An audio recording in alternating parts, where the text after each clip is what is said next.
Welcome to the Elder Wand, a Harry Potter podcast. I'm Matt. And I am Ezra, aka Professor Kirk. Welcome to our Harry Potter book club. Today we're covering the Sorcerer's Stone, part 2, chapters 4 through 6. Matt, do you know why I call myself the Professor? No, actually, I do not. Because I want to be one. I want to be a professor at Hogwarts. I would love it. It would be awesome. And I think about myself in that light sometimes. I know it seems kind of like, oh, really? You know, I feel like I went there as a youngster. I feel like I would enjoy either herbology or my favorite, my go-to, and I think you would be great for this as well, Professor Bin's history of magic. You know what I mean? That'd be pretty good. That'd be fun to go in there and lecture about that. I feel like I could make it a little bit more animated, talk about it, tell the story. Kids don't maybe fall asleep. Although I do have the power in my voice when I want to drone in a classroom, I can just drone and I can put you to sleep flat out. That's a magical ability power that I have, and I've done it before. Yeah, I don't know what I would if I were to be a professor. See, I don't know. What's the wizarding world profession you'd like to have? That is so interesting you bring that up, because I was just talking to Lottie about this, and she was like, I feel like we only have, like, the professions we hear about are really just the Ministry of Magic, right?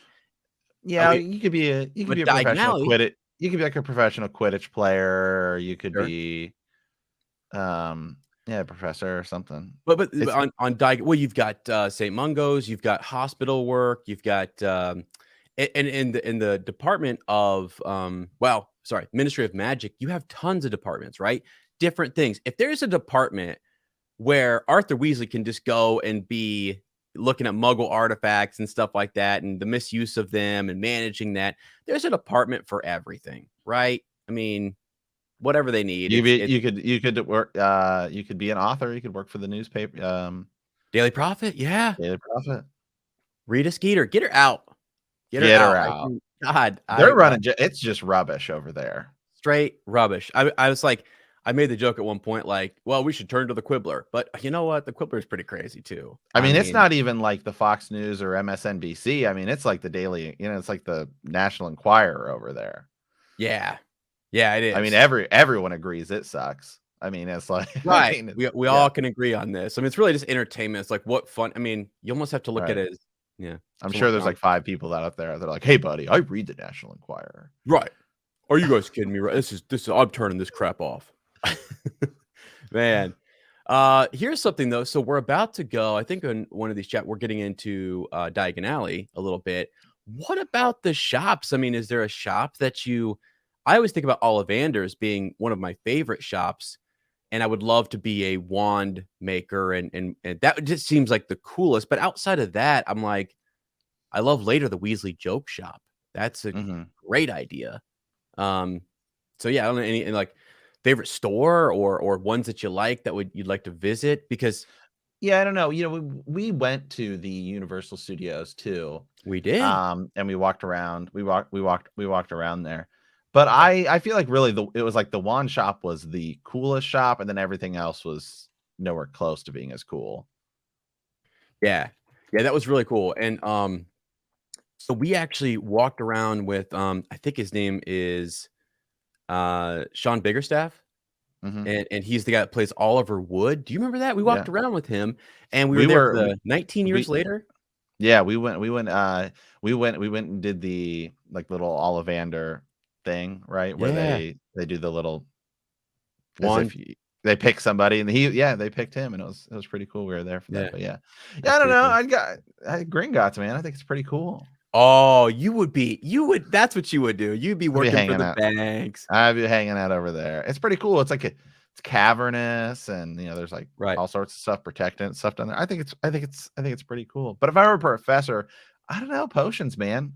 I mean, both my favorite professors are potions masters. That's Snape and Slughorn. So yeah, that's interesting, because I sometimes think when I'm making like food, you gotta measure stuff out. I mean, I'm not good at this kind. I feel like I would suck at potions, to be honest with you. But it is fun to get in there and just start whipping Well, something you got to do together? it exactly right. It's not really like cooking is an art form. Baking is a Okay. science. All right. Okay. Okay. Because I mean, it's really more, I would say it's more like baking because, I mean, food, sometimes you're like, all right, well, I'll just do a tablespoon of salt or I'll just sprinkle a little bit in, do a little Yeah. extra. I mean, if you try to do that when you're baking a cake and you're like, well, I don't know, I'll just use like 2 cups of flour instead of 3. It's It's messed up. done. It's done. Doesn't work. That's why Uh, just look up like all the different ways to make chocolate chip cookies. And it's like, all right, here's where you use like more baking soda, or here's where you use mhm. more sugar, and they all look completely different. I mean, Right. they're still all chocolate chip cookies, but it's some are softer, some are harder, some are more gooey. Yeah. Yeah. Yeah. Shout out, by the way, to one of our patrons, Lady Ashley, over on Bend the Knee, who, if you follow her page, her Instagram, and I've tagged her in a few things on our social media, the food. I'm a foodie. Mhm. I'm a Hufflepuff. I love food. And the food that she posts over there, I just got and she always puts the recipe and all that kind of stuff. Growing up, my mom made us she forced, I mean, it was a part of like our at-home curriculum, which was to make if we had leftover bananas or zucchini, we were making banana bread or zucchini bread. Now you're daggone right. I've messed it up before, and my sister was the one who was like attention to detail, knows in the book. Like, this is what it says as You have you to go exactly yeah, by the book you gotta go, when like, you're you're putting too baking, much in. Yeah, that's a good point. right? I remember I mean, I jacking it think up. you've got a little wiggle room, but it's just like making potions, okay? Yeah, If it calls for 3 frog legs and you had 2, you could kill somebody, okay? I uh, mean, it's a that's true. That is true. Remember when I think it's a part where Snape, like, feeds some potion to, threatens to feed it to Neville's toad, and it's gonna kill his toad, so Neville's like, "Oh, shoot, like, I gotta make sure this is good." well, Yeah. yeah, I don't know. Maybe Neville deserved it. I don't know. We're not there Oh yet. my god. I'm joking. I don't know. Oh We have my to get god. back there. We have to get back there. So, Yeah. okay, man. Well, do you want to dive in here? We're doing chapters 4, 5, and 6 today. Yeah. Basically hanging out with Hagrid is what we could call this episode. Hey, we're just hanging out with Hagrid, okay?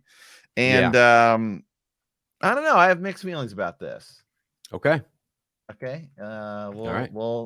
We will get into it. So here we go. So chapter 4, The Keeper of the Keys. Hagrid arrives at the hut and informs Harry that he is a wizard and has been accepted into Hogwarts. Harry also learns the truth about the deaths of his parents and the origin of the scar on his forehead, much to the chagrin of his uncle. Mhm. Yeah, man, this is cool. So this is we had the countdown as we left off last time where he's counting down into his birthday, and the clock's gonna strike midnight, and then boom, we hear this sound at the door, and it's Hagrid popping in here. He knocks the door clean off the hinges. Do you think he meant to do that? Yes, I What do. a did anybody fix it? Like, I, when you they know, like, you're I wrecking can tell you, these Muggle houses, right? I mean, Dumbledore at least puts it back together, and the one, at the end there with Slughorn, but this is I somebody will owns it. say, I will say this chapter, here, first and foremost, I like Hagrid. Okay.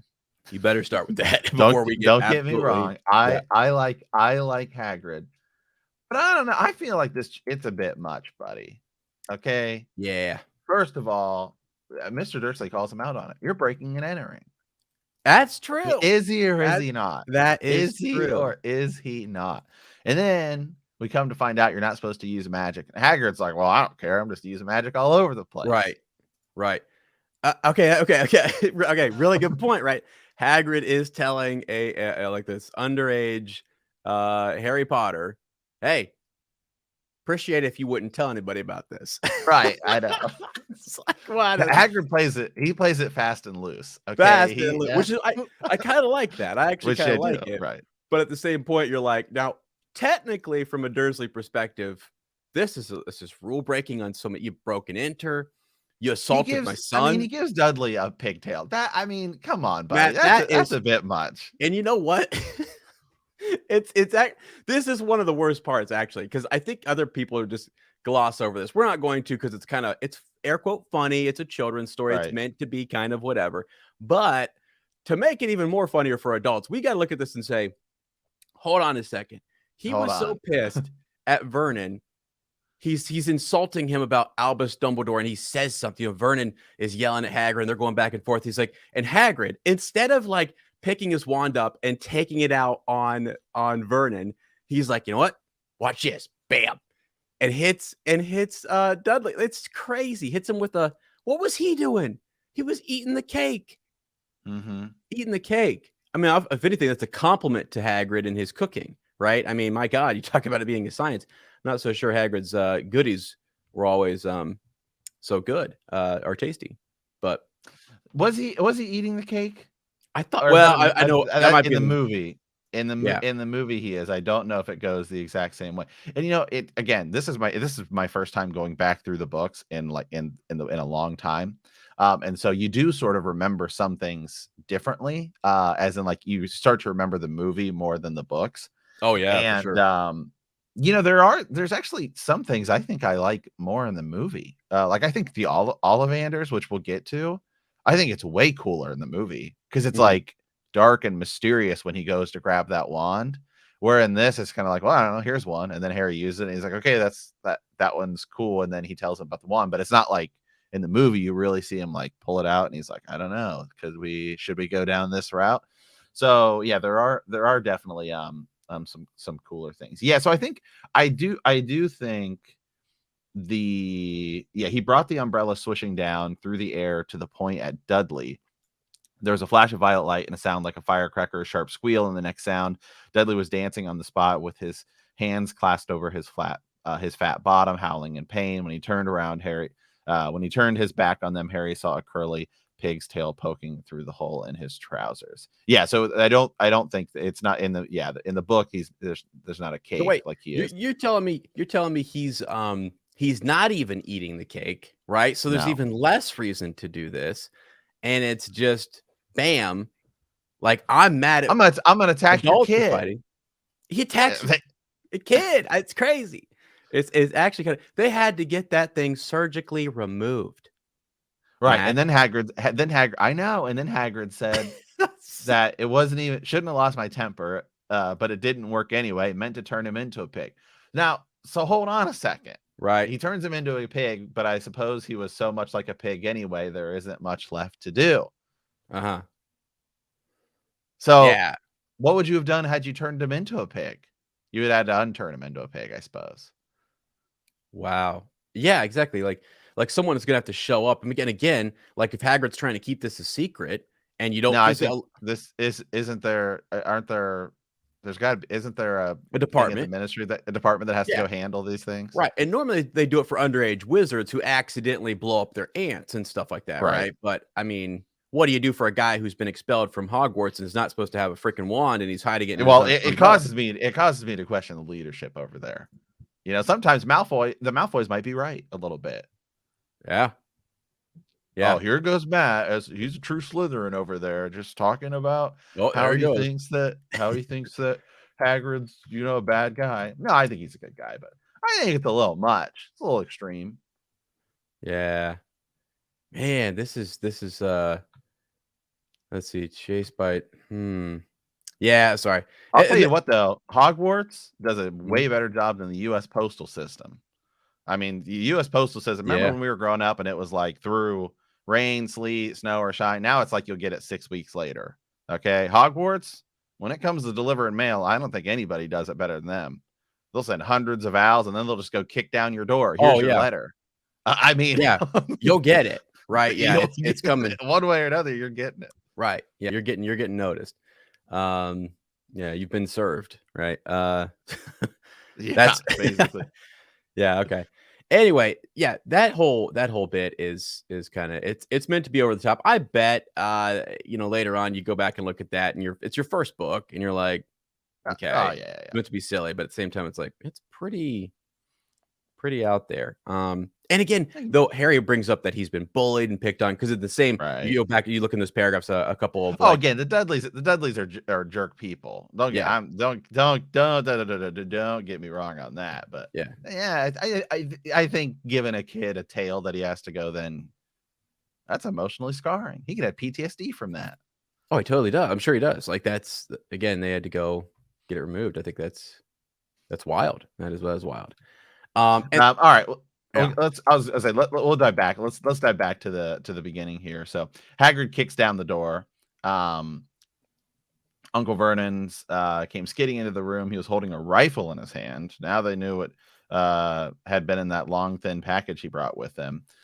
Who's there? He shouted. I warn you, I'm armed. There was a pause, then smash. The door was hit with such a force that it swung clean off its hinges, and with a deafening crash landed flat on the floor. A giant of a man was standing in the doorway, his face almost completely hidden by a long, shaggy mane of hair and a wild, tangled beard.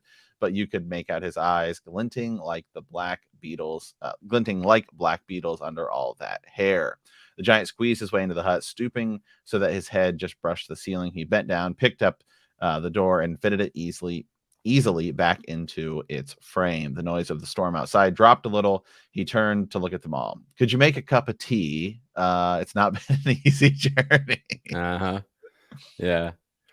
Yeah, that I get. It's in the next chapter too, when just the way Hagrid kind of talks about stuff like things like that, like the tea, like wouldn't mind having a bit of tea, right? And then later on, Right. like here, the cake is there, right? It's because he says, and then not right here, but like later on in the next chapter, he says, wouldn't mind having a bit of that.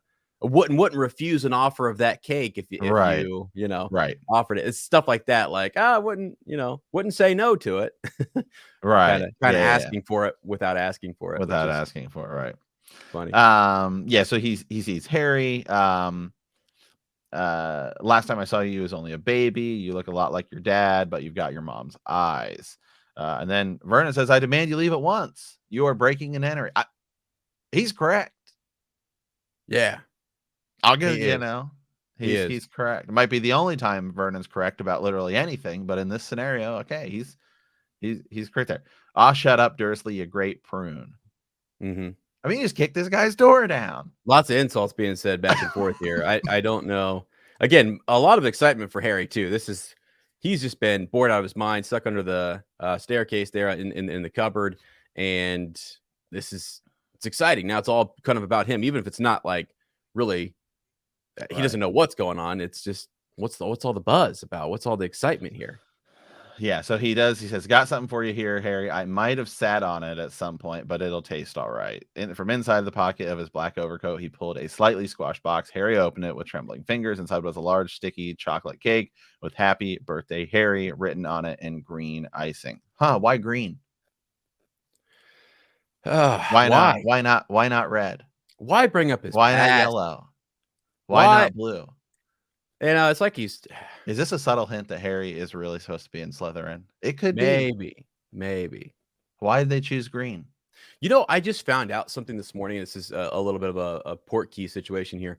The Cursed Child book. I didn't realize. I've not really read that. I've just read the summary on it. Right. Harry's son is actually. So Lottie just told me this. He's a Slytherin. Yeah. So like what? Crazy. Maybe he should have been in Slytherin, and we could talk about houses later because I have a whole kind of a question. Well, in our next, I think in our next episode we will be doing the Sorting Hat.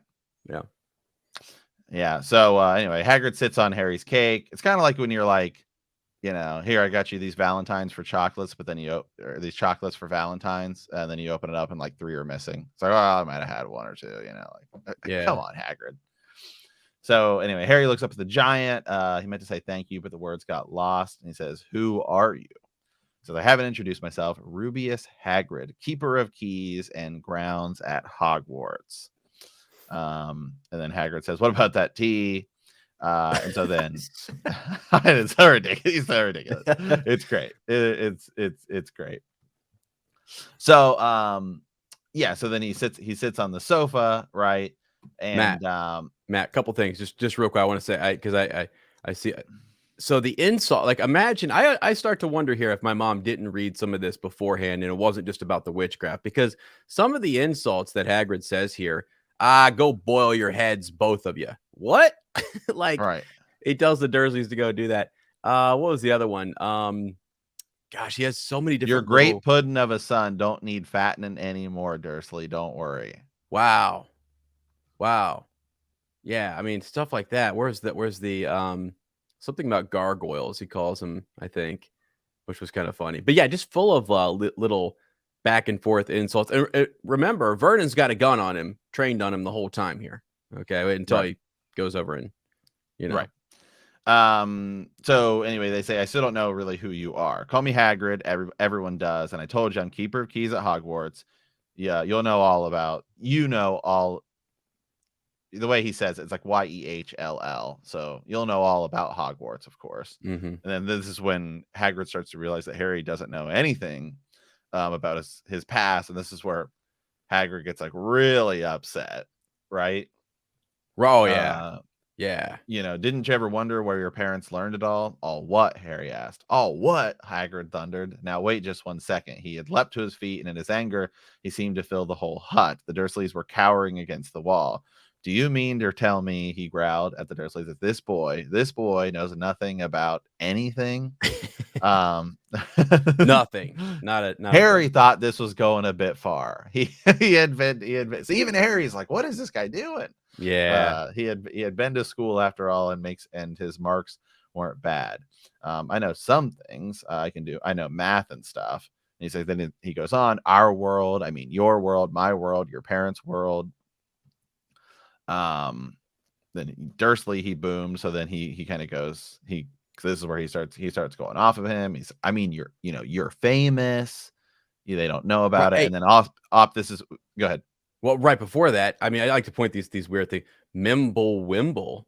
Is he doing some spell work again or something? Like, man, bewildered here. I think he just made.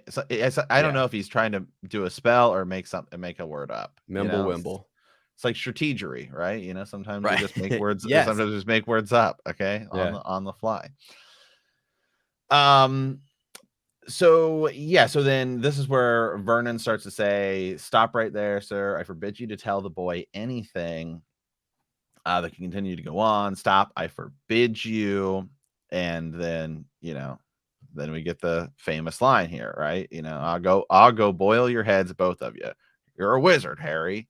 Right? Or Harry, you're a wizard. See, in the movie, it's flipped around in the movie. Yeah. It's Harry, you're a wizard here. It's the other way around. Yeah. Yeah. There's a silence inside the hut. Only the sea and the whistling wind could be heard. I'm a what? A wizard, of course, said Hagrid, sitting back down on the sofa, which groaned and sank even lower. And a good one, I'd say, So he ends up handing him the letter. We finally get to see what it is. Hogwarts School of Witchcraft and Wizardry, Headmaster Albus Dumbledore, Order of Merlin, First Class Grand Sorcerer, Chief Warlock, Supreme Mugwump, International Confederacy of Wizards. Dear Mr. Potter, we are pleased to inform you that you have been accepted to Hogwarts School of Witchcraft and Wizardry. Please find enclosed a list of all necessary books and equipment. Term begins on September the 1st. We await your owl by no later than July 31st. Yours sincerely, Minerva Mcgonagall, Deputy Headmistress. Yeah. So you're in. Did he even apply? I don't think so. I think he's getting preferential treatment. Can you apply? I mean, like, can you say, you know what? Hey, I mean, it's kind of funny. Later on, we get this bit about Neville, and they're like, oh, I got my letter. Didn't know if I would actually. Like, he's from a magical family. Like, can you petition and say, hey, hold on a second, like, our son's not magical enough or whatever? So if you're from a magical family and you don't make the cut, do you have to go to regular school? Or is there like a school inside the wizarding world that is for people who don't make the cut? Like maybe regular, like there's a regular wizard school, like this is a private one or something, or right? Because then are you still wouldn't that person be likely to expose the wizarding world?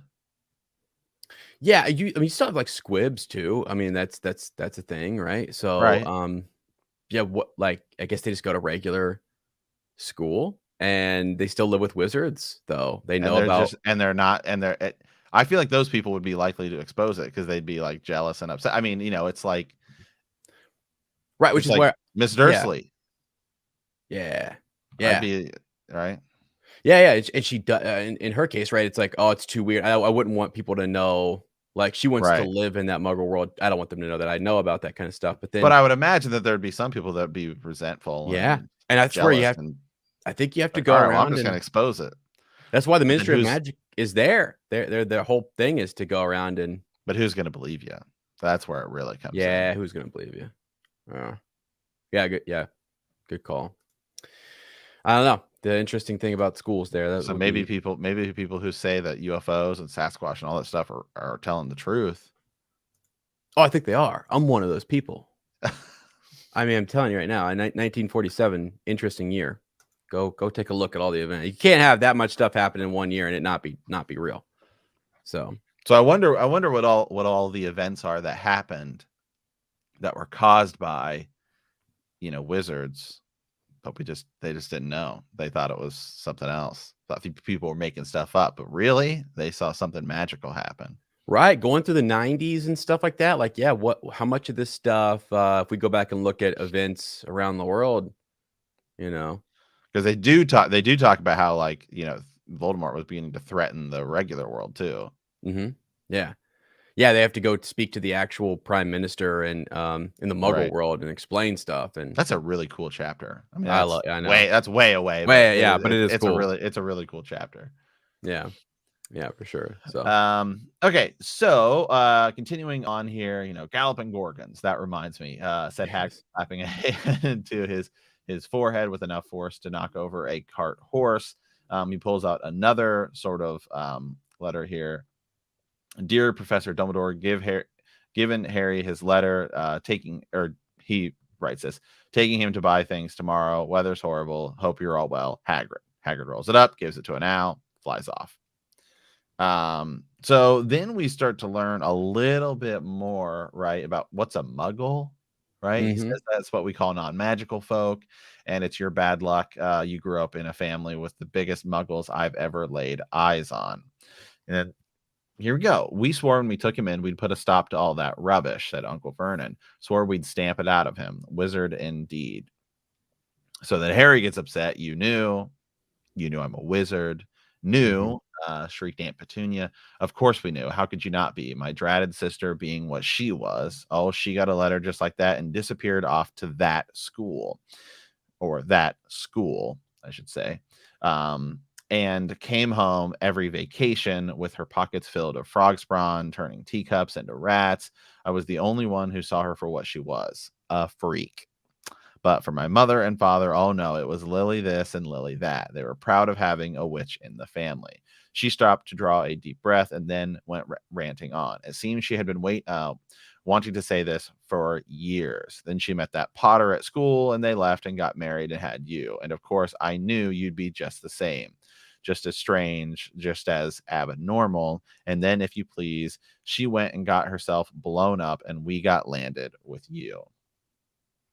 Wow. Blown up. So now the story is out. You can hear the bitterness and it just it sucks. This is why I kind of feel like there does need to be something. I mean, because Hagrid says later, like, well, if everyone knew about it, they'd be wanting magical solutions for everything. There's just not enough of us to go around and do that. We become servants almost. Like as to why Right. why can't they know about us? Why can't we share more of that? That's kind of the reason given by him. Yeah, it sucks because she felt like she wasn't as important or as Right. good as her sister, and that's what kind of sucks about this, because honestly, not all of like muggles are awesome. Like look at Hermione's parents, right? They're wonderful people and they're dentists and things, and muggles are awesome. I mean, look at in Fantastic Beasts, there's this character Jacob who is just a muggle, a nomad, right? No magic. And Right. that's cool. I think that's awesome. And then they interact and they know some wizards or whatever, but they're like, they have a confidence in themselves to be their own. I feel like you could still be a muggle and still do some magic, though, or still be part of the magical world, because not everything is necessarily like potions. Yeah. I'm sure there's some where you have to cast a spell on something while you're doing it, but a lot of it is just basic. It's just chemistry. You just don't know. You just don't know that chemistry exists because you've never seen these creatures before. So, but I mean, there's definitely stuff there that you could do. And then, like, there's magical items and artifacts that you can use that you wouldn't necessarily need to be a wizard to do, because it's the item itself is where contains magic. Right, like using a port key or going through a certain passage or whatever, getting into Diagon Alley. For example, if you're Hermione's parents and you got to get in there, or if you have to go through the platform to see your kid off to school, you know about it now. Like now you're in and you haven't invested. There's a reason you want to keep it secret because your daughter's going there or your son is going to school there and you're in. I think Seamus says, like, you know, a bit of a surprise for his family when they find out that his mom's a witch. You know, and so it's like, oh, well, okay, now I love her, and we have a son who is magical, and it's going to go do that. So you're right, yeah. Potions. I mean, think about herbs and in our own. I mean, the healing powers and stuff of different herbs that people use, and they think it's all real, Matt. It's all real. It is. All right. So yeah, that's a good point. That Muggles could. I mean, you think about like the Weasley twins open up a joke store. I mean, it's just, there's nothing, you know, it's just like fireworks and stuff. But I mean, anybody I think could use it, right? Anybody could use it, right? So yeah, some of the stuff like you pick it up and you just like he uses the vanishing kind of like smoke stuff, right? Harry uses that, and like a love potion they can be used on Muggles. The magic can be used on them. So if they have one themselves, the invisibility cloak, it's just a cloak, right? We're hiding these things from that world so they don't use them as much. And yeah, so I'm sure there's been some things that have slipped out. Yeah. Oh yeah. For sure. Yeah, because there's a lot of stuff in our world that I'm pretty sure is magic, and it's like, I don't know how it works. We say, right, what's something we use to describe things we don't understand? I don't know, it's witchcraft, dude. I don't know how it works, but it just works. Yeah, it's magic. We can't explain it. Well, here's the thing.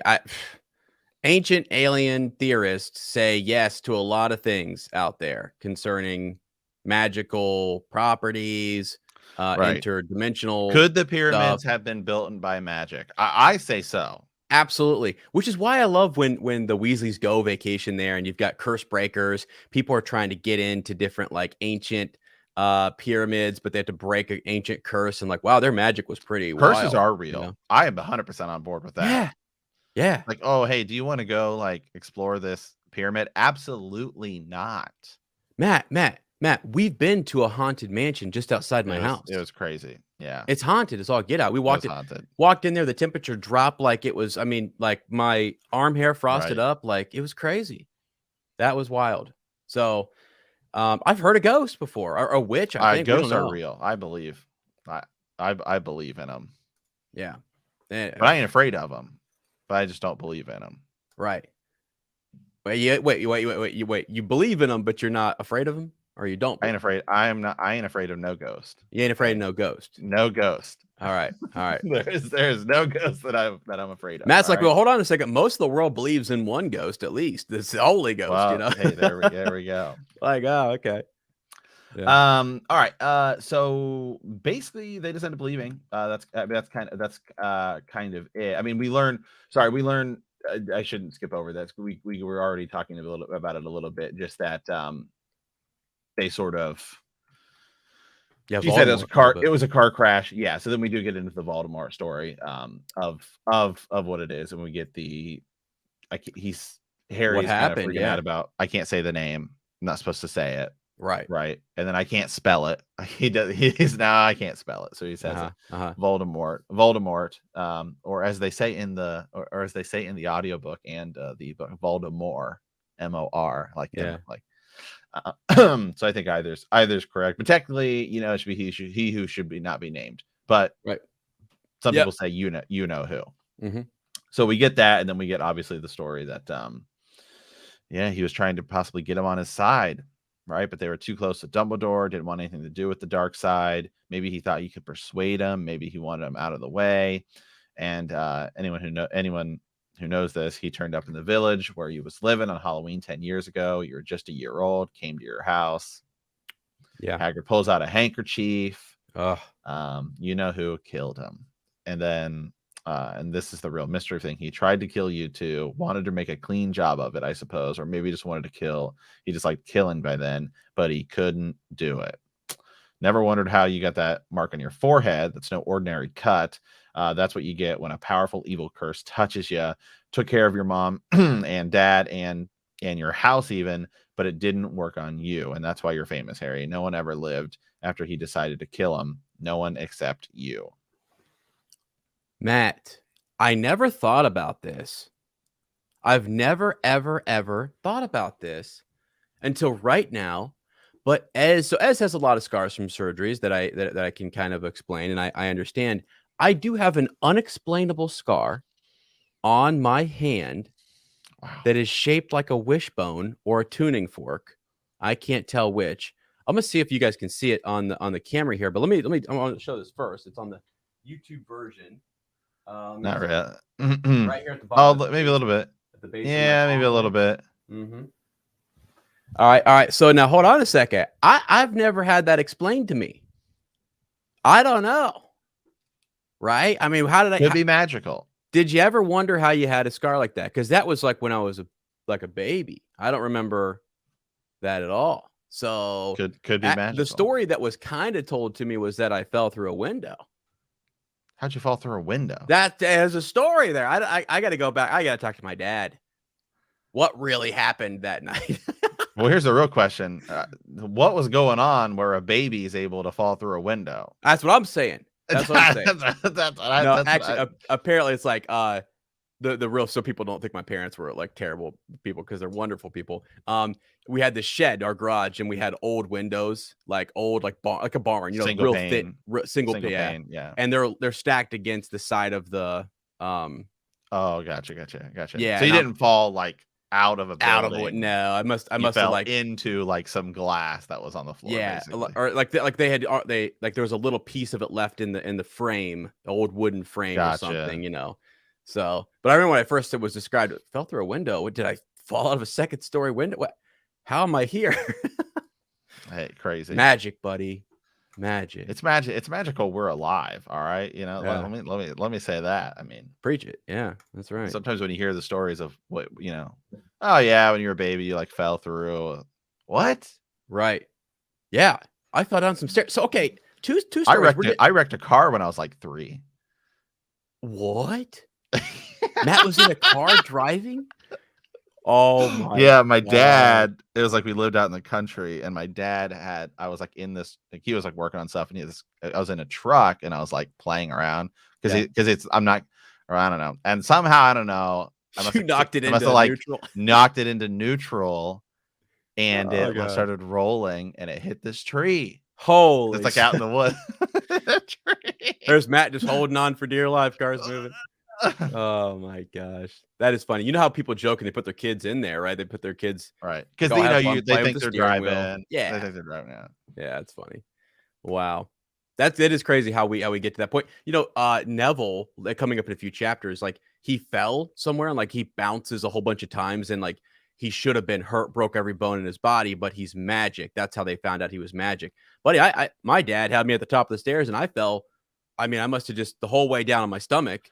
Just just falling backwards. What were your parents doing? That's what I said. I was like, what's going on? Dad was working second, third shift. I mean, crazy. Anyway.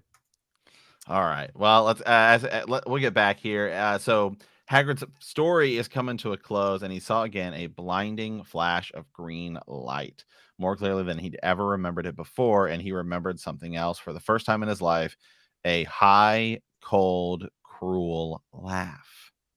Yeah, really, Hagrid, you should know better than bringing a cake with green icing, because it's triggering all sorts of stuff here. I mean, it's not just the Slytherin stuff; it's this the green flash, the high pitched laughter, all this stuff. He starts to recall different things. It wasn't just a car crash; it wasn't that at all. His parents were attacked, and and then this. All right, so this is where I'm actually this is where I'm actually a little more okay with Hagrid kind of putting Dursley in his place, right? Yeah. He should have put Vernon Dursley in his place Should have. Says, now you listen here, boy. I accept there's something strange about you. Probably nothing a good beating wouldn't have cured. As far for all of this as your parents, well, they were weirdos, no denying it, and the world's better off without them, in my opinion. That's crossed crossed the line. That's crossed the line. You can't say that. No, the world's better off. Like, come on. Right. Asked for all they got, getting mixed up with these wizarding types. Just what I expected, and knew they'd come to a sticky end. But at that moment, Hagrid leapt up from the sofa and drew a pattered pink umbrella from inside his coat, pointed at Uncle Vernon like a sword. He said, I'm warning you, Dursley. I'm one more word. In danger of being spared on the end of the umbrella by a bearded giant. Uncle Vernon's courage failed again. He flattened himself against the wall and fell silent. So then we continue on a little bit here. What happened to Voldemort? You know who. And then good question. Vanished. Same night he tried to kill you. Makes you even more famous. That's the biggest mystery. See, he was getting more and more powerful. Where'd he go? Some say he died. Codswallop, in my opinion, don't know if he had enough human left in him to die. Some say he's still out there, biding his time, but I don't believe it. People who was on his side came back to ours. Some of them came out kind of trances. Don't reckon they could have done it if he was coming back. Most of us reckon he's still out there somewhere, but lost his powers. Too weak to carry it on, because something about you finished him, Harry. Yeah, for sure. Two things here. First of all, I know people sometimes will get on us a little bit because we support, don't support, but we try to find reasons to understand the Vernon Dursley and the Dursleys. Right. And people clearly have found ways to support Hagrid after he does what he's going to do here, right? You know, they're adults. They're having an exchange. They're arguing. Both say things they probably do and say things they shouldn't do. In heated moments, very stressful, etc. Still not excusing any of it. It's terrible. And there's lessons to be learned in these stories. But yeah, this whole Voldemort thing there's a mystery. He's still out there, not sure. Some of his followers are coming back, and we don't really know. Something about you stopped him that night. And since we're doing a reread, we know it wasn't necessarily Harry. You know, it was these deeper magics, these other powers. Which, by the way, if that's a power, if that's magic. Buddy, I mean, friendship love, is magic. Let's go. Okay. We've got magic going on right here. Let's go. Absolutely. Okay, so then we get to this, and I know it's something that's kind of brushed over incredibly quickly. It's really just like one, I don't know, a few paragraphs here, but it's almost like the whole thing. I mean, Hagrid looked at Harry with warmth and respect blazing in his eyes, but Harry instead of feeling pleased and proud, felt quite sure this has been a horrible mistake. A wizard? Him? How could he possibly be? He'd spent his life being clouded by Dudley and bullied by Aunt Petunia and Uncle Vernon. If he really was a wizard, why hadn't they been turned into warty toads every time they tried to lock him up in the cupboard? If he'd once defeated the greatest sorcerer in the world, how's come Dudley had always been able to kick him around like a football? Harry thinks they made a mistake. I don't think I can be a wizard. Not a wizard, eh? Never made things happen when you was scared or angry. Harry looked into the fire. Now he came to think about everything odd he had ever made his aunt and uncle furious with him had happened when he was angry or upset, chased by Dudley's gang. He had found himself out of their reach, dreading going to school with that ridiculous haircut. He'd managed to make it grow back. And the very last time Dudley had hit him, hadn't he got his revenge without even realize he was doing it? Hadn't he set a boa constrictor on him? Right. Yeah. So you start to think, okay, it's just kind of an innocent, like it just happened by chance, but there's something else behind it. You know, there's this extra urge to maybe, unleash this boa constrictor, jump up on a roof. I think at one point even changes somebody's, a teacher's hair, touched her wig or something, or maybe it was someone else and turns it blue. So yeah, interesting that, yeah. So think of those things that are unexplainable that go on in our world or that have happened in your life. Maybe you've got some magic. Maybe. So it goes on a little bit more here and talks about what's going to happen. how his name's been down ever since he was born. We already talked a little bit about what happens after this, but we'll just kind of rehash it just a quick second here. He says he'll be under the greatest headmaster Hogwarts ever had, Albus Dumble. I am not paying for some crackpot old fool to teach him magic tricks, yelled Uncle Vernon. But he had finally gone too far. Hagrid seized his umbrella and whirled it over his head. Never insult Albus Dumbledore in front of me. And this is where he does the pigtail. Let me ask you a question. Is there a fee to get in? I know you have to pay for your stuff and you have to go buy your stuff, but is there like a fee to get into the school? Pay? Yeah. Do you have to pay to play Quidditch? Yeah, I wonder. Well, see, what kind of levies do they have there? Yeah, I don't know. I mean, how's the school funded? What's the funding? I don't know. Taxes. Like? Is it a public school or is it a private school? I think it's private, buddy. I think it's private. I don't know though. Is there? It's in the Wizarding world. So, but by that standard, I think it would be a public school in the Wizarding world. Yeah. Okay. Yeah, I think that the people have asked the question, like, did Ron, before he goes to Hogwarts, does he go to a regular school to learn math and that kind? I know everyone always asks that. Yeah, exactly. I know. Yeah, that was something I was thinking about this week. Was Here's my thing. I don't think they do before. I don't think they do. I think they're either homeschooled or they have their own like little communities, because otherwise they would know about a rubber duck. They would know about like these things, right? Like Arthur's always asking about like, what's the purpose of this and a telephone? How do you use it? Well, if you're going to a regular Muggle school, no, they don't go to a Muggle school, but I am wondering if they do go to some sort of pre-Hogwarts school. Yeah, that's what I'm saying. But it's a wizard based, right, for wizarding children. I don't think they do though, because Ginny is rather young. Yeah, and there's nothing really said about her, so I think they just go to Hogwarts. Yeah, so they only get 7 years of schooling. Yeah, so they're just learning, at home. I think they just have to go through the general kind of stuff. I wish we had that. God. Yeah. Really though, it's only 7 years. Are they behind? Are they behind? Like, yeah. Do we need to get some standards up here? Right. What are the standards like there in the wizarding world? I don't know that that's a good thing for a student. I mean, you have to be able to read these books. You're going to read about history of magic. You have to be able to read. You know what I'm saying? So are they taking reading courses with their parents, or is there a tutor? There's someone. Someone is teaching them, because you have to learn how to read. All right. Right. The only common core they care about is what's the core in your wand. So holy. Yeah. God, get your priorities straight, people. All right, here we go. Let's move chapter 5 here. So moving on over is Diagon Alley. Hagrid takes Harry to Diagon Alley in London to retrieve his inheritance and buys his school supplies, including a wand. Hagrid gives Harry a snowy owl as a birthday present. At the same time, Hagrid gets a secret package from Gringotts' vault. Harry meets Draco Malfoy, and Hagrid gives Harry his tickets for the Hogwarts Express. Yeah, so this starts off with a dream. Like Harry's like, this couldn't have been real. He starts to think to himself, like, did any of that stuff happen? He dreams about a big giant called Hagrid who came and told him about him being a wizard. And when he opened his eyes, or when he opens his eyes, he'll be at home in his cupboard. But there's the tap, tap, tap at the door to kind of get everybody up. And it's Hagrid still there.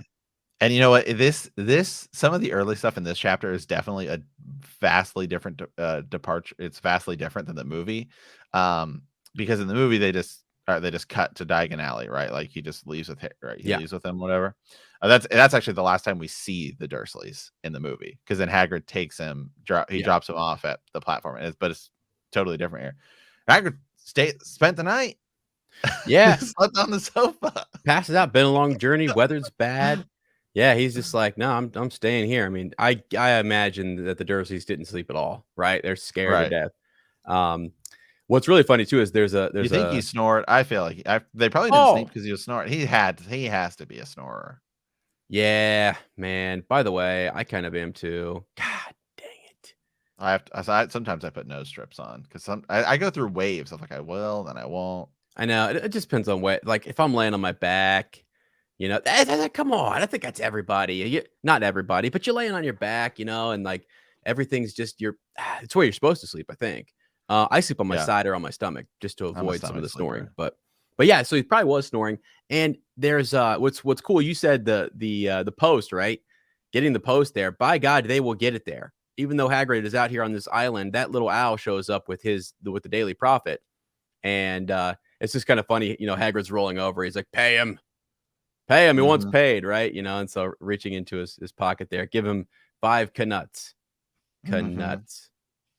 Yeah, wizard money. That's interesting. Well, hold on. Do they don't explain how he leaves, do they? Yeah, on the boat. Yes. Oh yeah, you're right. Sorry. Yeah, that's just How'd you get? Yeah, Harry's looking for another boat. Flew. That's right. Yeah, you're 100% right. Yes. Yeah. But funny again, he does magic again to move the boat a little faster. He's like, appreciate it if you wouldn't mention this. Jeez, Hagrid, my God. Yeah, which is funny because it feels more real. I mean, it does. It does. So they go on and they're talking a little stuff. He's explaining some of the stuff like the Daily Prophet. There's a Ministry of Magic, of course. They want a Dumbledore for minister, of course, but he'd never leave Hogwarts. So old Cornelius Fudge shut the gob. So Bunger, if there ever was one. So he pelts a Dumbledore with owls every morning, asking for advice. What does the Ministry of Magic do? Great question. What do they do? Do they do? Right. Yeah. Well, their main job is to keep the Muggle. Keep it from muggles that there's still witches and wizards up and down the country. Why? Blimey, Harry, everyone be wanting magic solutions to their problems. We're best left alone. Right. Yeah, which is interesting. I think there's more to it than that, but that's a pretty good one. I mean, if they're outnumbered vastly and they are just used to kind of do chores and work and make things better, the muggles need to kind of find their own way, right? They got to find their own thing. Arthur Weasley's always impressed by how ingenious they are with their underground railroads and their ways of travel, when wizards can just apparate, use the Flu Network, report keys and things like that. It's just different means of getting there. Honestly, I think muggles are a bit more patient, right? Don't need things done instantly. We take our time. We put our hands in there. We do our own dishes. All right. Yes. So they have to take a train. Right, they get to London. Hagrid gives Harry his list. Here's everything you need: 3 sets of plain work robes, black; 1 plain pointed hat, black for day wear; 1 pair of protective gloves, dragon hide or similar; 1 winter cloak, black with silver fastenings. Please note that all the pupils' clothes should carry name tags. Your course books: Standard Book of Spells, History of Magic, A Beginner's Guide to Transfiguration, 1,000 magical herbs and fungi, magical droughts and potions, fantastic beasts, and where to find them. Yeah. The Dark Forces, a guide to self-protection. And then you need a wand, a cauldron, 1 set glass of crystal phials, 1 telescope, 1 set brass scales. Students may also bring an owl or a cat or a toad. Yeah, or a rat. Right, and they're not allowed to bring their own broomsticks. Right, first years. That kind of reminds me of like when you go off to college, the freshmen who can't bring a car to campus. You know what I mean? Yeah, but come on, that's a joke. I know, but like that's the thing. We live right near the college outside of my hometown here, and by God, yeah, that's like a thing. They can't bring a car to campus or whatever. Why? Strange. It's just for parking, because like we don't have enough parking spaces. Yeah. Where's all my money going to, buddy? Yeah, right. I'm paying a crap ton to come here. I mean, I don't know. But yeah, the first years too, they have to learn how to fly. We're going to see that later. So maybe that's a bit of it. But yeah. So a couple things here. I love seeing the list of books. I love seeing like the equipment, a wand, a cauldron, pewter. Harry, once he gets his money, he really wants to go get like the highest end. So he's like a kid, right? I mean, I got all this money. Like we'll get to that in a second too. But it's like I'm gonna go buy. I think he tries to buy like a gold cauldron. It's like, it's not what it says. You gotta have the right kind, and so he ends up getting a better set of scales. But he wants to now. He's never had this much money. You want to buy it all? We'll take the lot, right? Like let's just do it. So yeah. So they end up going, walking around. Right. This is it. Hagrid said, coming to a halt. The Leaky Cauldron. It's a famous place. We went there. It's kind of cool. Been there. Good food. I Yeah. enjoyed it, really enjoyed it. I mean, it's cool how they have stuff set up and like it looks like it at Universal, and then you've also just got like things doing magical stuff, kind of set up, and it's just cool. Yeah, been there. A little man in a top hat that was there. They're talking about some of the people there. For a famous place, it was kind of dark and shabby. An old woman were sitting in the corner, drinking tiny glasses of sherry. One of them was smoking a long pipe. A little man with a top hat was talking to an old bartender who was quite bald and looked like a toothless walnut. The low buzz of chatter stopped when they walked in. Everyone seemed to know Hagrid. They waved and smiled. The usual Hagrid, "Can't, Tom. I'm on Hogwarts business," said Good. Hagrid, clapping his great hand on Harry's shoulder. "Good Lord," said the bartender, peering at Harry. "Is this?" I mean, how does it? I mean, everybody just recognized him right away. Yeah, which It's almost like they were waiting. I knew he was coming. yeah, at one point, and it's kind of funny. Harry mentions here like some of them have met him before and have shook his hand and said pleasure to meet you. Like that's coming up here in just a few paragraphs. So yeah, they all know him. I wanted to mention something. You always kind of hop on these first couple of chapters. We're going to hop on on Hagrid a little bit here. I guess everyone has to come through here. They have to come through like a bar. You know what I mean? Right. Everyone's drinking. You got drunks in here. Hagrid, the usual. Is Hagrid just? How often is he drinking, Matt? Is this? Quite a bit, man. So yeah, he plays it fast and loose. he I already does. said it. He does. Yeah. So, but yeah, as you said, they're happy to see Right. him. Doris Crockford is there, right? So can't believe Right. I'm meeting you. So proud, Mr. Right. Potter. Yeah, there's a handful of characters. Deadless Diggle, right? And then Professor Quirrell. Yeah. So that's pretty cool. He's got the Potter, right? Can't tell you how pleased I am to meet you. And it's just kind of funny that he's this stuttering professor He's who gonna be seems the kind of defense against the dark nervous. arts. Yeah. Yeah, and interesting to see him here. And he's the first. I mean, even though we had McGonagall and Albus bringing him there, but like he meets Hagrid and then Quirrell. So interesting. Yeah, that he meets him. I do always wonder what Quirrell was probably like before he got, basically taken over, possessed by Voldemort. Yeah, like was he this? Yeah, people who knew him prior, was it really that he came across a vampire and got scared out of his mind and was Like that vampire was Voldemort. right? Yeah, Right.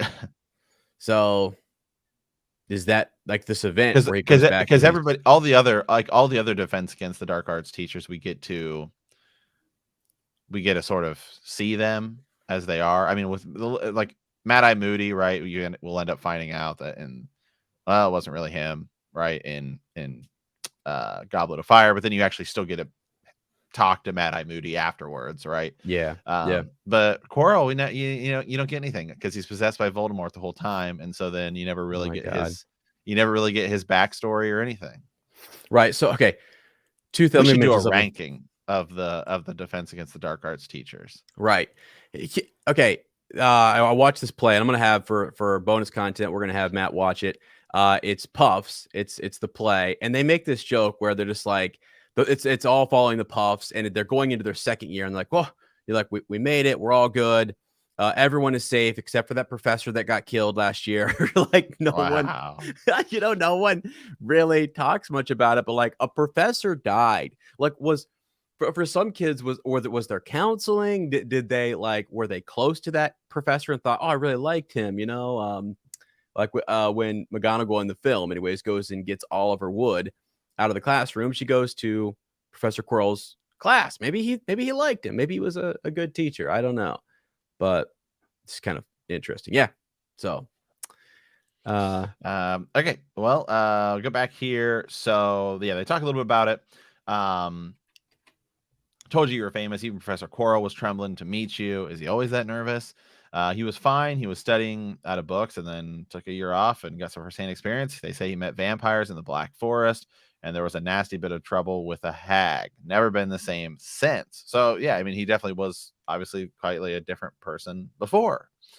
So anyway, then Hagrid, takes his umbrella out, taps 3 times, and now we're into Diagon Alley. Yes. Yeah, we're here. Which was all the magic, all these just yeah, really cool stuff. I think we'll do this later, but maybe an extended edition. I want to go back to we'll do it later, but it's Daedalus Diggle and some of these characters that are mentioned right here and like I'm just looking them up as we go through and they matter later on and they're like later on in the series and I'm pulling them up on the wiki. We'll extended edition, friends. Stick around for that. We're going to do some fun stuff at the end of the show. But anyways, yes, you're right, Matt. Into Diagon Alley. Here we go. Let's go get our stuff. Let's run into Malfoy, right? Let's go to get our Right. robes, get our books. Hagrid's gonna hook us up with Hedwig. It's cool. This is I mean, we could, awesome. and we could honestly do. I feel like we could honestly do 2 full episodes just on Diagon Alley because there's just so much stuff that happens in this chapter.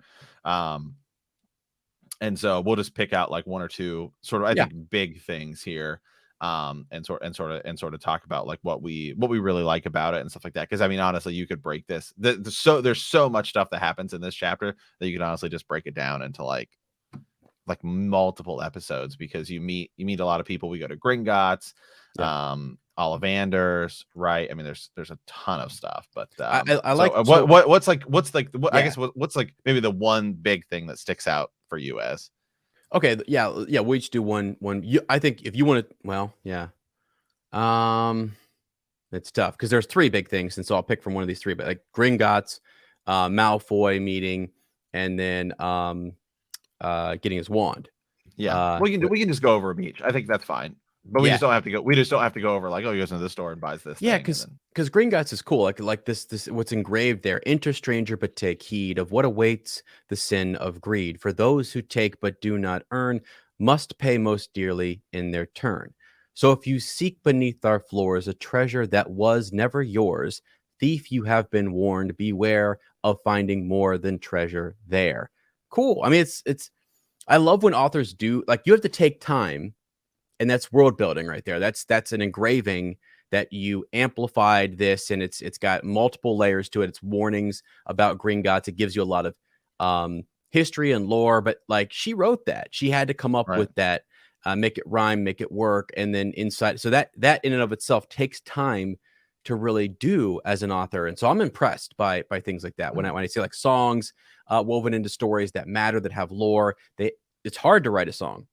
It's or like a rhyme or whatever. And so and have it mean something and matter and have layers to it. So it's cool. Yeah, the thing I think I like most about Gringotts, I just like that it ultimately it comes back to play later, right? In Deathly Hallows, and it's like such a big deal. And we meet goblins.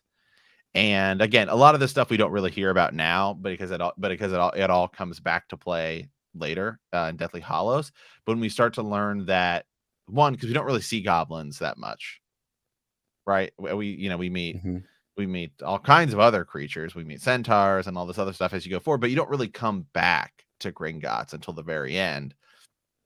And then when we do, you start to learn all sorts of stuff. And it's like, wow, goblins have their own magic. Goblins might even be more powerful. Yeah. Than witches and wizards. Again, I was asking Lottie as I came into this, like you look at, they call, she's in Deathly Hallows right now. And she was like, they call wizards carriers, wand carriers, right? We carry wands, and they don't, but they are these beings that live inside the, not really, we call it the wizarding world, but it's the world of magic. Like you've got elves, you've got goblins. We had wars with them in the past. I think there's going to be more on that. Hermione gets involved in trying to understand what's with this hierarchy we have in our society. Is it wrong? Is it right? Do we need to fix some things? So, yeah, interesting. What is their power? Like the sword, knowing it's goblin made. Like Godric Gryffindor. The sword is a goblin made sword. Yeah, super cool. And again, it's just we don't really. I don't think we don't go back there, do we? Back where? No, we don't go back until we do not go back until later. Until Chamber, or not, though there is something in Chamber of Secrets, right? There might be something. Isn't there something in Chamber of Secrets where we go there? May of 1993, the sword materialized in the old sword of hat. To whom the hat was given. Oh, no, that's right. It's in the Chamber of Secrets. Yeah, where he goes back. Yeah. Oh, with the sword. Yeah. Right. Yeah, where that appears to him. Yeah, it's a cool connection, as you said, something that happens in the But it's first not. book. We don't go back to Gringotts until Right, Grip Hook later comes up and all this stuff, and goblins are mentioned, and people who work at the banks and stuff like that. There's little tiny nods to it here and there. While we're at it, actually, I pulled up this tab. Thought wizarding currency. I always think is really interesting. I always forget what the currency is, but you've got like your gold, which is your galleon. You've got your sickle for silver, right? And then you've got your knut, which is your bronze. So gold, silver, bronze, galleon, sickle, knut, and the conversion, right? 17 sickles in a galleon, 29 knuts in a sickle, meaning there are 493 knuts in a galleon. It's crazy. It is crazy. But they say Gringotts and the goblins kind of run it, and it's a whole thing, which I think is cool. Is really neat. Yeah. Okay. So so anyway, in Gringotts, obviously the big deal is Hagrid gets something else. Right? Yeah. Hagrid gets something else while he's business. there. Hogwarts business. And then later we hear that there was an attempted break-in. Yeah. Was that Hagrid? I'm just kidding. He was breaking and entering earlier, so I mean, yeah. So yeah, that's the big takeaway from Gringotts is that we see the vault. Harry gets to go. We hear about dragons. Are dragons real? Hagrid wants one. That's mentioned and is important later. All of that stuff. Very interesting. So my number 2, and I don't know if it's okay. I'll push this to this real quick, which is just Malfoy running into Malfoy, who talks about different wizarding kinds. So they're at he's getting his robes, and he sees Harry. Harry goes in to get his. He's getting measured, and really they're talking about. He kind of insults Hagrid a bit, and Harry says, "I think he's brilliant." Right. "Do you?" said the boy with a slight sneer. "Why? Is he with you? Where are your parents?" "They're dead." And then he says, "Oh, sorry. But they were our kind, weren't they? They were a witch and a wizard, if that's what you mean." So Harry doesn't even know really what our kind is. So he's learning about all this stuff from his experience here with Hagrid and then Diagon Alley. I'm trying to remember here. I'm scooping over here. He doesn't actually introduce himself as Malfoy until later. We realize he's Malfoy later. Yeah. Right. And then in the movie, it's not there. He meets Malfoy later. Yeah. Did you know? I didn't know this. There is like an extended kind of cut of the movie that you see on TV sometimes. Yeah, because I thought that was the case, but I just watched it like the other day on HBO Max and I didn't see it. So maybe there is. I've always tried to find that like where they throw in the extra scenes and there's extended cuts, and I'm like, and those are pretty cool. And I don't know if can you buy those somewhere, because I would love to just only watch it with those. And sometimes there's a special on TV where they show it because it works better for commercials and timing and stuff like that. And yeah. No, I still don't think that's in the. I don't think that's in the movie. It might not, and it just might be because sometimes I think of Chamber too when he runs into him. Yes, he runs in. Yes, that's what I think. Sometimes I mistake. Yes, like because that we extra. do meet. Right. Those extra kind of scenes. It just made me think of it because we're seeing scenes that are different in the books, and then we are kind of so the films are so good that we just that we all we watch those on the daily. You know, I think people always go back and they watch these movies because they're so great, and then so you kind of get them mixed up a little bit. Yeah, for sure. Okay, so we end up getting an owl, all this other stuff. We'll move over to Ollivanders, and super cool. And I love this scene in the movie. I think the movie version is actually better than it is in the book, only because in this, Ollivander, we end up meeting him, right? He comes so close that he and Harry are almost nose to nose. He could see himself reflected in those misty eyes, right? And he's like, and that's where he touches the lightning scar in Harry's forehead. I'm sorry to say I sold the wand that did that, 13.5 inches. powerful wand, very powerful, and in the wrong hands. Well, if I'd known what that wand was going to do. And then Hagrid walks in and he sort of remembers his wand. But I suppose they snapped her wand when he got expelled. So we get a little bit of that. Like, oh, yeah, okay. It was 16 inches. Oak, rather bendy, right? Just kind of cool that they mention all the different. Was. Yeah, like the length and how does that matter, and whether it's bendy or the type of wood and all of it's matter. Like it's its own art. It's its own thing, which is why I would love to have studied and learn more about it, and to go out and to these different trees, get them.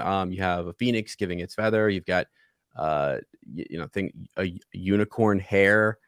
Wand core is cool. Kneasel whisker, as we said. Vela hair, which is a thing I didn't know. Again, Lottie was telling me about that the other day. I was like, wow. So yeah, just things that you can put inside of them. Different wand makers trying different things, but the wand, my friend, it's always been known that the wand chooses the wizard. Right. Yeah. And so Harry's trying a bunch of these different wands, and he's really just sort of waving it around. In the movie, I think it's cooler because he like flicks it and like blow, it's like blowing stuff up, and he's like, nope, not that one, not that one. Where in this, he's just kind of waving it around, and then ultimately he ends up getting one, which does send some sparks out, right? Stream of red and gold sparks shot from the end like a firework, throwing dancing spots off the walls. They sort of clap and, oh, bravo, very well. And then Ollivander says, well, it's kind of curious. And then he says, it just happens that the phoenix whose tail feather is in your wand gave another feather, just one other. It's very curious indeed that you should be destined for this wand when its brother gave you that scar. So a really good here on, I think anyone who writes in fantasy and looks at mythology or tries to go back and pull some of the bigger themes and elements from great literature and great storytelling, twins having the idea like twin wands and having twin wand cores. You have it in a lot of fantasy writing and stuff. There's something special about that, almost a magic in and of itself, that you have things that are identical or complement one another. So this is set up in the beginning that there's this connection of kinds. And so to see it pay off and to see how Ollivander plays in later and understanding the cores and what's going on, and Dumbledore knows what's happening between Harry's wand and Tom Riddle's wand and so on. It is fascinating to see that matters. Even though they're different wands, the cores are the same and there's some sort of connection there. It's just rather cool. Interesting. Yeah. Okay, well, let's move on over here to the journey from platform 9 3/4. Let me pull up my guide here. So chapter 6, Uncle Vernon takes Harry to King's Cross Station and leaves him there. Harry meets the Weasleys, who help him get on platform 9 3/4 and settled on the train. He there gets to know Ron and meets Hermione, and the train rumbles to Hogwarts. Upon reaching the school, they are met by Hagrid, and the first years are taken by boat to the castle, which I think is cool. And I think this is another great scene in the movie, and I think it does it very well. And yeah, this is a big difference between the movie and the book in that Harry has to go back to the Dursleys for a little bit. Yeah, he's got to go back, and things are quiet. They're kind of walking around a little, they're walking on eggshells. Right. And the reason they're going to go have that surgery, so they're going into London. So sure, we can take you. But they make fun of him when he brings up platform 9 3/4. Right. Well, hold on. Yeah. Well, one thing real quick. So he asked. Sorry, Uncle Vernon does get a pretty good joke in here, and I think it's pretty funny. Okay. So when Harry's asking him and he says, hey, could you give me a lift? All right. He kind of grunts and says, thank you. He was about to go back upstairs when Uncle Vernon actually spoke. Funny way to get to a wizard's school. The train, magic carpets all got punctures, have they? Yeah. Okay, there we go. That's a pretty all right, Vernon. Good. I'll give him some props for that one. Yeah. That's funny. That's funny. Magic. Do you think he really thought about that one? I think he was planning it. I think he was sitting there for days thinking about being like, "What can I come up with?" Right? He's probably maybe yeah, he's got like a pen and paper out, and he's like wrote a few scribbling. down. No, no, no, no, no, no, that one ain't gonna work. And he's just like Right. he's like imagine him in this room, just like like he's got a waste Uh-huh. basket full, and there's like papers around, just so he can get this one joke in. He's just like, "All right, Yeah. buddy, yeah, that's the one." That's the one. Circle that bad boy. There we go. Really stick it to his Oh, craw. that is crazy. Because again, what are you supposed to do? I mean, he's it's honestly, I think partial like they have this front up where it's like, thank God he's gone. And like we don't have to worry about this. We can go back to normalcy for a little bit. We just have to kind of get through a few months when he's back here and whatever. But this is really what they want. They always feel like they're burdened by having to take him in. And they do take him in. And I always want to mention that They do. they do. Yeah. And he does give him a ride, and he probably would have even if they didn't have to go there. But I then think. I don't know, at the same time. Yes, I do agree, because I was the one I was really excited saying, "Hey, I mean, at least on one hand they did kind of do this." Um but then he's like he's just going to leave Harry here Yeah, because he thinks 9 3/4 is stupid. It's like, "Well, what are you going to do? You're just going to abandon them?" yeah, he's just have fun, you know, See, like what? have fun. Yeah, this is a wizard school thing. Go for it. Let the wizards take care of you. I mean, yeah, yeah. I wonder if he didn't pull around the corner and say, "All right, when's he gonna, you know, Come come back back or something?" Yeah, You know. maybe. But isn't that interesting to think about that from their perspective? Like, did he pull around the corner and wait? Because if we Maybe. saw that, Matt, would people not start to say, okay, a little bit, and although they're Right. mean and they're whatever, people might say, yeah, I don't know. He's probably in there writing more jokes. All right, Probably. let me get this one ready. Let's just get Right. this down here. I'd be careful though. I wouldn't do them around Hagrid, by God, because Absolutely not. the cost of those surgeries are going to just go through the roof. Anyway, That's the way he's going. He's taking Dudley to go get his tail removed. What do you do when you show up there and you got to get this? What do you tail say? removed? I mean, what do you say to the doctor? Like, so what happened here? He just grew this tail? Like he's been coming in for physicals and checkups or something, or was this here from birth? Did you have to go find a new doctor? I mean, Maybe. That's crazy, Matt. He had a pigtail. Well, should he have went to a doctor or a butcher? What do you? I feel like the butcher would make a cleaner cut. He knows what he's boom. That's what he does all day. Wow.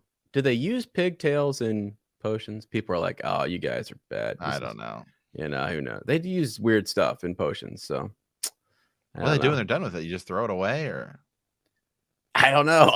It's kind of a weird thing. Yeah. So anyway,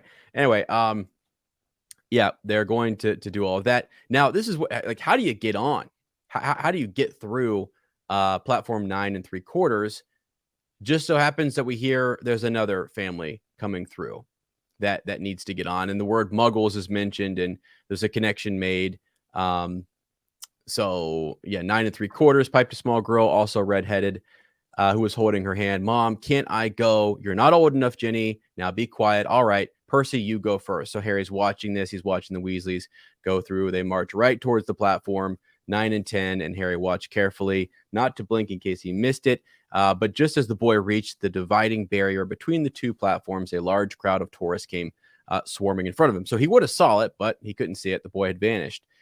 Fred's up next. Kind of funny stuff with Fred and George, talking about, to their mother. I mean, this is honestly, woman, you call yourself our mother, right? You can't tell the difference between us. I think it's just kind of funny. Those two crack me up, man. Just the idea that throughout the story, they're wonderful. And I like to think of the idea that I don't like to think about the end. Sorry. We'll talk about that later, because it's just, I love them. And I love their joke shop. And I love the banter they have with each other and their mother. It's great. Well, sorry, I gotta send you something here really quick, guys. Just so maybe sure. You can do a screen share here for anybody who's watching this. But yeah, I mean, is this what happened? We're about to enter this platform 9 3/4. Okay. And you just gotta sprint at the thing. Now, my question would be, somebody hold on, I'll share this. Oh my gosh. Yeah, you have to go to our YouTube, friends, and check out the screen share on this one, so we can describe it to you. But by God, I think I've seen it. This is hilarious. All right, let me click play on this. So this is called "Man Attempts to Enter Hogwarts in London," and just boom. That he just is, he just and then he takes off in a different and he's out. direction. It's He's out. it's ridiculous. It is But ridiculous. how many people do you think that actually happened to? It's close. Right? I mean, that guy looked like he broke his glasses. It's closed. Now, how many people though? I mean, somebody has to see that like they just went through that wall. Right. Yeah. It's funny. Like the night bus later, they just explain it like, Muggles don't see nothing, do they? Right. They just Right. they don't pay attention to anything, and we can just go about our business. Like, don't they see this? So I wonder if there isn't some type of enchantment around it more than just they walk through it. There's something that keeps people's eyes away from it, or your eyes slide right past it. Well, I don't know. because when Harry and Ron do try to go through it, and that's what happens to them, It's closed. right? Yeah. Later, it's closed. Yeah. Like, shoot. What we gonna do? Yeah, they run right into it. They just bam. They plow right into it. Yeah. Yeah. Yeah. So I don't know. That's hilarious. You guys are probably seeing that. That is really funny though. Someone tried to run into it. That guy was at a full. He jumped He's at over the full speed. barrier and everything. But I guarantee you, some people had tried to do in the story. I guarantee you, some people had seen that. They're like, "Hold on a second, I got to try this," and they're just running into this brick wall, and then people notice. Yeah, yeah. So and actually, that's what Mrs. Weasley says, which is best to do it at bit of a run, right? But you almost have to have the confidence or the know or understand that it's there. How do you? I guess there must be a timer or something, when it's open or not. Right. Or could you, like, if you're Hermione's parents and you have to get through too, do you have to just hold her hand and she can walk you through it or something? I don't know. Interesting. So Isn't the Flu Network just a lot easier, a lot simpler? Right. Yeah. It feels like there's extra protections on Hogwarts, and it's just like a place that's just difficult to get into. You got to protect the kids and that kind of thing. So couldn't you just hold the kids' hands and apparate there? Matt, I mean, there's a whole train. Some questions. It's here. a social experience, I know. No, you're right. I don't know. I mean, not to Hogwarts, because you can't apparate to Hogwarts in the books. You can't, but you could. I feel like you could apparate to the train. Yeah. Oh, you mean through the barrier or something? Yeah, or whatever. Yeah, unless again it's some protected, like kind of thing, which it might be. So that way it's just a safe place, Only certain people can get in, get on. I don't know. Yeah. I think you would need a way for first-time people to get there. Yeah. It's just, Harry's so like how did Hermione's parents know to get her there? Right. They tell you this, but is there somebody there who's sort of like Hagrid's like, here's your ticket, stick to your ticket, right? I mean, kind of thing, and then he's gone. So interesting. Okay, we'll dive back into some of the text here. So again, so that happens 9 3/4. We know. We're going to we get into this is where we get introduced to the Weasleys, though, which is pretty cool. Right? I love them. Ginny, Fred. I'm not Fred. I'm George. Yeah. Like, sorry, you can't call you. Honestly, woman, you can't tell yourself, who we are. And she's like, well, I'm sorry. And she's like, well, I'm just joking. I am Fred. I love the twins. I think everybody does. You have to. They're the best, and they do a good job of giving Percy a hard time, giving Ron a hard time, but they love their brothers and they love their family. And they're good with Harry. Like, they're tight. Harry meets them first, and that was kind of forgot about that. You think it's Ron, and it's actually they go back and tell their mom, well, we just met Harry Potter. What? Yeah. Jenny's like, what? Which is crazy. Right. Which is crazy too, going back and like looking, because when we're reading this now on your first read through, you're like, okay, it is what it is. But as you get further down the line, you realize, oh no, she really like knows who Harry Potter is and all Order of the Phoenix, all this stuff. And it's like quite a bit more important. Yeah. Carries a lot more significance here. Right. Yeah. There's more connections to people in the wizarding world, which is why later in extended edition, I'll bring up some of the other individuals he's met and talked to, and just these connections. It's kind of cool. But they say, and Harry's listening because he wants to, like, he's intrigued by this family and wants to learn. So he's actually listening to them. And he gets kind of embarrassed when they mention his name. But yeah, Harry Potter. They said he was the black haired boy who they had met earlier. And Jenny wants to go see him. You've already seen him, Jenny. The poor boy isn't something you goggle at in a zoo. Is he really, Fred? How do you know? Ask him. Saw his scar. It's really there, like lightning. Poor dear. No wonder he was alone. I wondered. He was ever so polite when he asked how to get onto the platform. And that is, Harry is polite. And yeah, poor guy. He has no one there to show him. Yeah. Makes you feel bad. Yeah, it does, man. I mean, and I have always loved that she just takes him in and like a son. And it's great. First of all, I love Jenny and Harry. So I'm just a huge fan and supporter of that from the get-go. Okay. Well, so we end up getting on the train, right? We're gonna skip past a little of this Harry Potter, right? They all sort of gawk at him and all this stuff. So now we're getting on the train, man, and the door of the compartment slid open, and the youngest redhead boy came in. Anyone sitting there? He asked, pointing at the seat opposite Harry. Everywhere else is full. Harry shook his head, and the boy sat down and glanced at Harry, and then looked quickly out the window, pretending he hadn't looked. He still had this black mark on his nose. Hey, Ron, the twins are back. Listen, we're gonna go down the middle of the train. Lee Jordan's got a giant tarantula down there, right? Mumbled Ron. Harry, said the other twin. Did we introduce ourselves? Fred and George Weasley, and this is Ron, our brother. See you later. Bye, said Harry and Ron. The twins slid out the compartment. Are you really Harry Potter? And this is where it begins, man. Is it? Yeah. This is it. This is that friendship. Yeah, I love it. I really love it. And it's cool because to kind of summarize some of this, Ron and he talk about his scar and YouKnow-Who, right? Which I think is kind of funny later on. Like if everyone keeps saying YouKnow-Who, that was said earlier, we're never going to know who we're talking about. YouKnow-Who? Yeah, him? No. But YouKnow-Who is who's discussed here, and the scar, the lightning scar, and then Harry just bonding with Ron over magic and understanding things, and you must know loads more. You were born into a wizarding family. Talks about Fred and George, the spell that he has for Scabbers, turning his stupid fat rat yellow. It's just kind of right funny spell. And then when Ron is pulling out the sandwiches that his mom packed him, it just hits me, man. Like his mom packed him sandwiches and they're not much, but let's go. Yeah, I love that. And it's all they had. She's a bit like, what there's were on a lot those of sandwiches? us. We just didn't really say, did they? I think it was just ham and I think there was ham and cheese. It did say, I think. Can't remember exactly. There were four sandwiches inside. He pulled one of them apart and said, she always forgets I don't like corned beef. Corned beef. I like corned beef.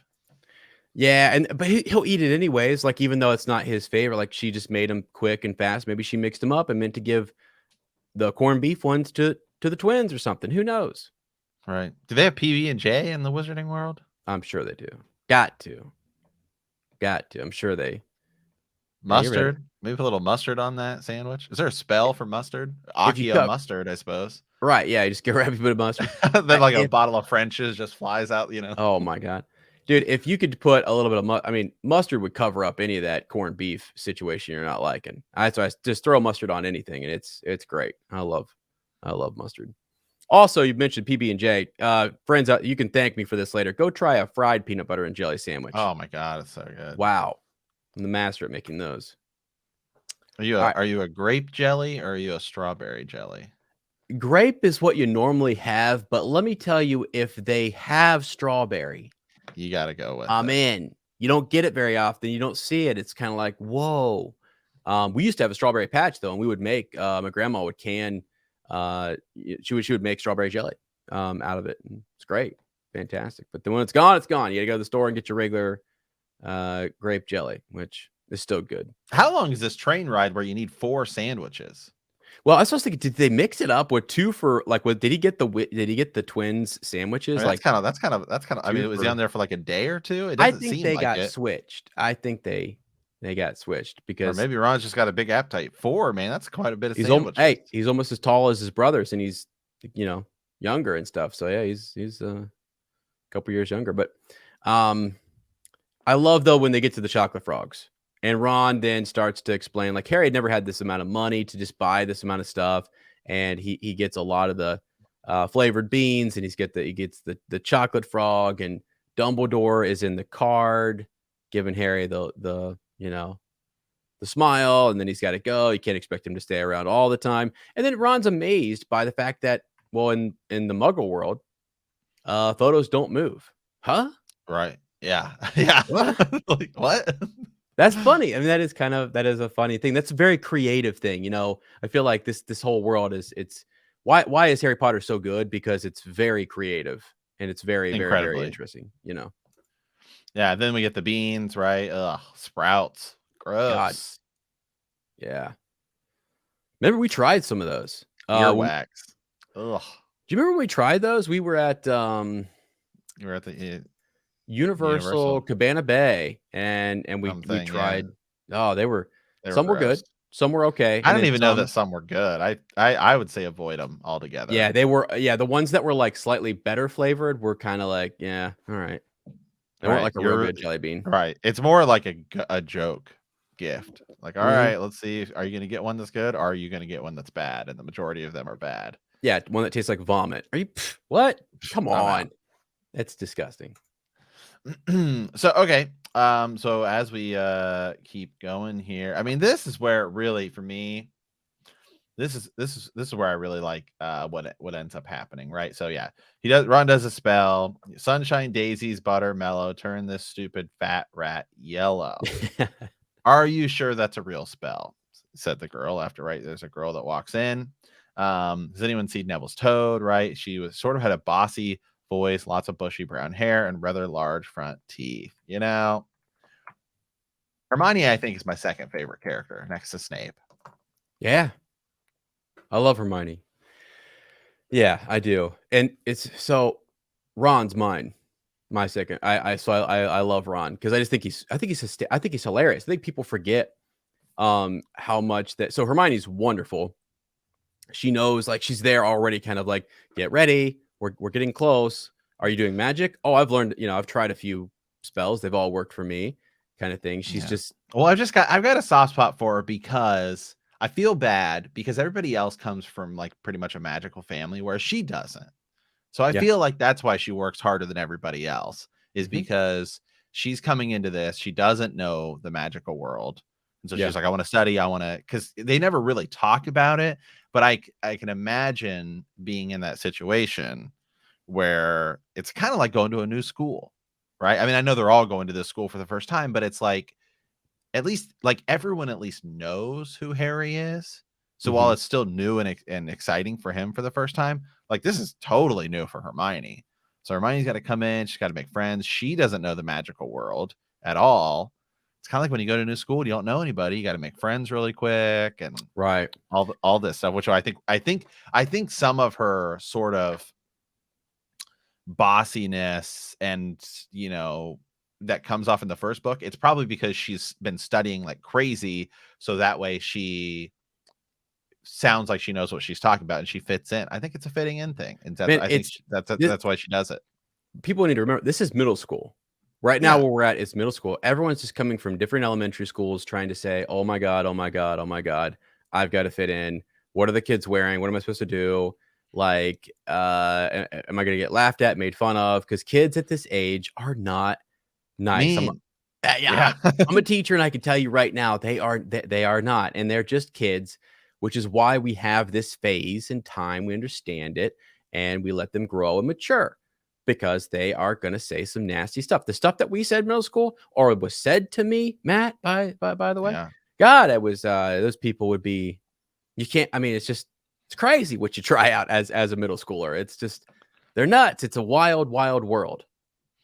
So anyway, but I think you're right. She's trying to come in here and prove herself. And she has a very sweet personality and demeanor, and she's honestly, she's trying to look out for these two too, and say like, hey, we're looking for a toad, right? And they're looking for a Neville and then you're doing some magic. Let's see it.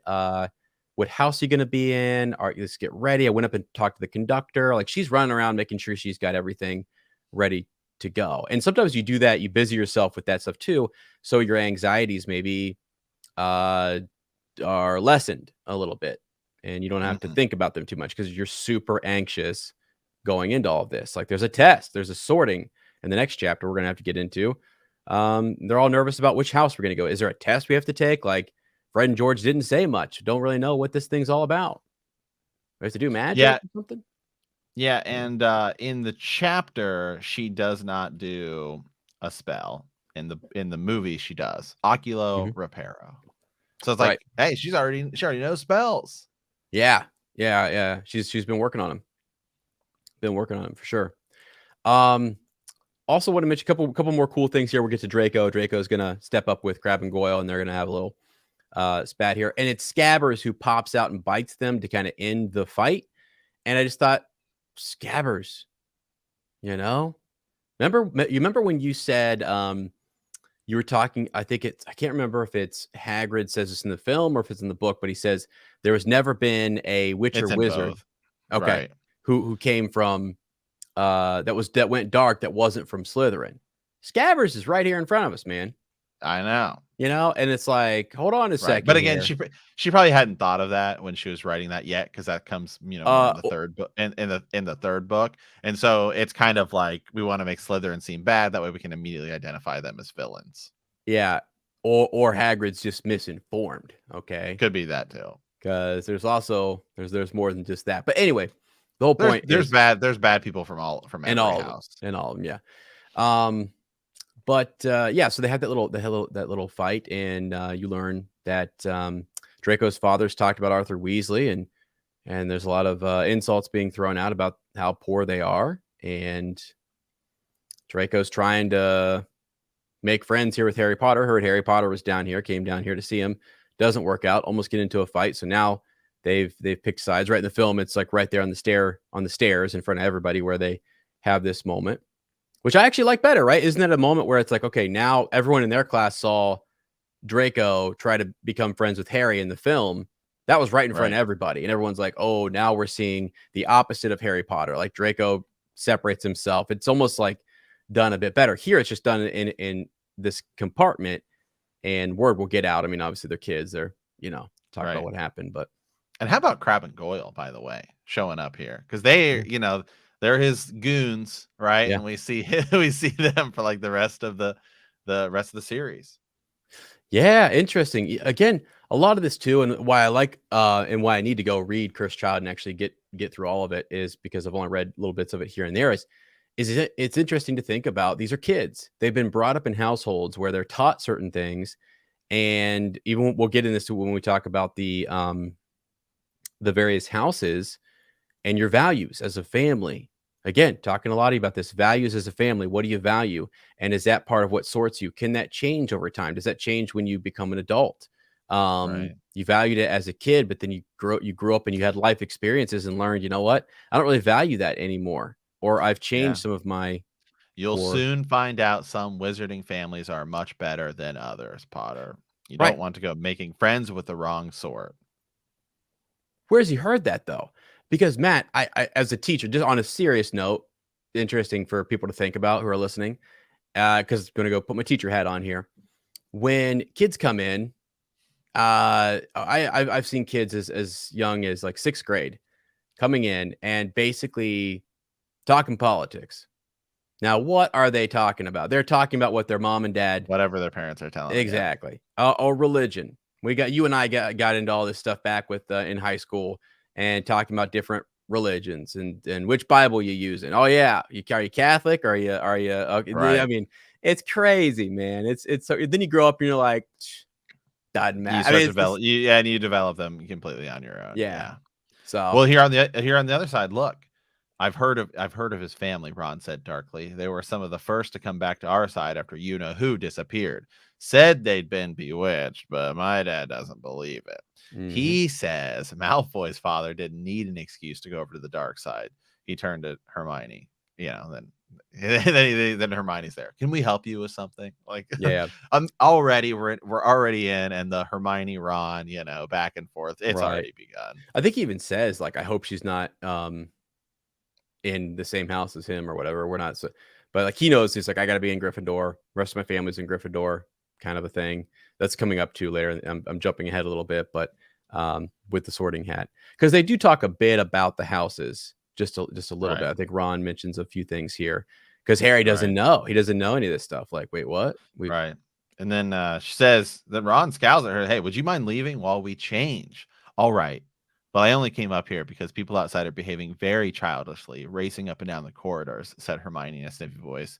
And you've got dirt on your nose, by the way. Did you know? I love it, actually. I think it's great. I do too. Yeah. Yeah. So that is, they're getting ready. Now, I guess after this, we meet up with Hagrid. Hagrid's there helping them get ready at the end of this chapter, right? So yes. Hagrid's there. We ended up finding the Toad, right? Trevor. Thank God. Right. Yeah. Neville gets Trevor. They walked up a flight of stone steps and crowded around a huge oak front door. Everyone here, you still got your Toad. Hagrid raised a gigantic fist and knocked 3 times on the castle door. Right. I'm just looking here. You want a deep dive? We'll do this in extended edition, but by God, I got some stuff I want to talk about with Trevor. There's some interesting. You just think about these little things, like Hedwig is a big deal later on. What about Trevor? What about some of these other little? What happens to some of these? He's a named character. Okay. He's a named character. And we will in the extended edition. Also, we'll do. We'll talk about some of these named individuals. So, wowzer. Wow. Lots of stuff there with the Dursleys, Hagrid, getting into wizard culture. It's great. It's great, my friends. I absolutely love it. I love this series, and I'm so happy. It's so nice. Like Matt and I, again, we take a different approach in that it's just I'm going to come back and pull out sort of our bigger points and bigger takeaways from this. Cover a couple of chapters, get it done in six parts. Talk about the movie.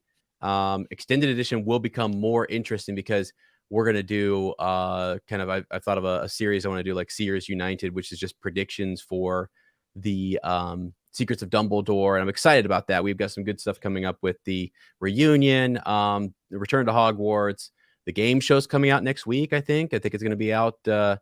People are competing for house points right now already online. Let's go. Yeah, it's pretty cool. They're already competing online and trying to build up their house, which is really cool. I love it. Absolutely. So, all right, guys. Well, we want to thank you for using the flu to hang out with us. And in our next episode, we will be discussing the Sorcerer's Stone or the Philosopher's Stone for those of you over there on, the other side of the Atlantic, where we'll be doing part 3, which is chapters 7 through 9. Yeah, and friends, so early on here in our podcast, it's a huge help if you can go over to Apple or whatever your podcast player is and give us a review. We have a Facebook page that is up now. You guys can follow us over there. We'll make a group at some point as well. I've had a lot of people come out and follow us on Twitter and on Instagram, so it's at Elder Wand Pod. You can follow us there, but those reviews are really important for the podcast. And so if you get a chance and you're enjoying the show here, 2 episodes in, please check that out. Over on Patreon, we also post the extended edition, not just on Apple Podcast. We post it over there as well. We've already got a couple people signed up for the extended edition and for Patreon, so it's really awesome. So friends, with that, if you like our podcast, don't forget to do that. Subscribe, like us, write that review, leave a comment, or send us an owl at elderwandpod@gmail.com. We will see you soon. And remember to have your wands at the ready.